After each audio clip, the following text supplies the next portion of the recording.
लग्नाच्या आमिषाने अत्याचाराप्रकरणी तक्रारीनंतरही युवकाकडून तरुणीला धमक्या, 2 पोलीस ठाण्यात तक्रारी तरीही संरक्षण नाही.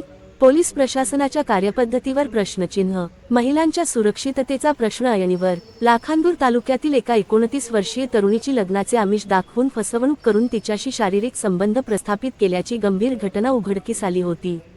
या प्रकरणात आरोपी युवकाविरुद्ध गुन्हा दाखल करण्यात आला असतानाही पीडितेला पुन्हा धमक्या दिल्या जात असल्याने पोलीस प्रशासनाच्या कार्यपद्धतीवर प्रश्नचिन्ह उपस्थित होत आहे.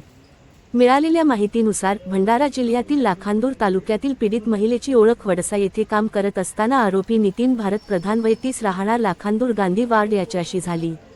ओळख वाढत गेल्याने दोघांमध्ये जवळीक निर्माण झाली. आरोपीने लग्नाचे आमिष दाखवत तिचा विश्वास संपादन केला. दरम्यान सप्टेंबर 2024 मध्ये आरोपीने अर्जुनी मोरगाव येथे पहिल्यांदा तिच्याशी शारीरिक संबंध प्रस्थापित केले आणि त्यानंतरही तो वारंवार भेटत राहिला. मात्र नंतर लग्नास टाळाटाळ करत फसवणूक केल्याचा आरोप पीडितेने केला आहे.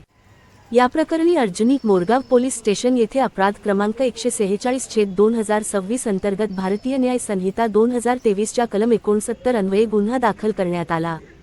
तक्रारीनंतरही आरोपीची दादागिरी धमक्या सुरूच. गुन्हा दाखल झाल्यानंतरही आरोपीने मनात राग धरून पीडितेला त्रास देणे सुरूच ठेवले असल्याचा आरोप आहे.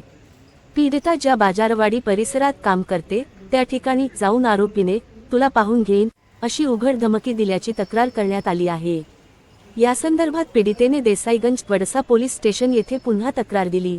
पीडितेच्या तक्रारीवरून अपराध क्रमांक 70/2026 अंतर्गत भारतीय न्याय संहिता 2023 च्या कलम 351 प्रमाणे अदखलपात्र गुन्हा नोंद करण्यात आला आहे. मात्र हा गुन्हा अदखलपात्र असल्याने पीडितेला न्यायालयात दाद मागण्याचा सल्ला पोलिसांकडून देण्यात आला आहे. 2 ठिकाणी तक्रारी तरीही संरक्षण नाही. 2 वेगवेगळ्या पोलीस स्टेशनमध्ये तक्रारी देऊनही पीडितेला त्रास सुरूच असल्याने नागरिकांमध्ये संताप व्यक्त होत आहे. पोलिसांचा अशा प्रवृत्तीच्या आरोपींवर वचक आहे का, असा सवाल उपस्थित होत आहे. पीडितेच्या म्हणण्यानुसार तिच्या जीविताला धोका असून कोणतीही अनुचित घटना घडल्यास त्याला जबाबदार कोण, असा गंभीर प्रश्न उपस्थित केला जात आहे. महिलांचे संरक्षण कुठे आहे? नागरिकांचा संताप. 2 वेगवेगळ्या पोलीस ठाण्यांमध्ये तक्रारी देऊनही पीडितेला उघड धमक्या मिळाले आणि असुरक्षित वाटते. हा प्रकार पोलीस प्रशासनाच्या कार्यपद्धतीवर प्रश्नचिन्ह निर्माण करणारा आहे. आरोपींवर पोलिसांचा वचक नाही का, असा प्रश्न उपस्थित होणे साहजिक आहे.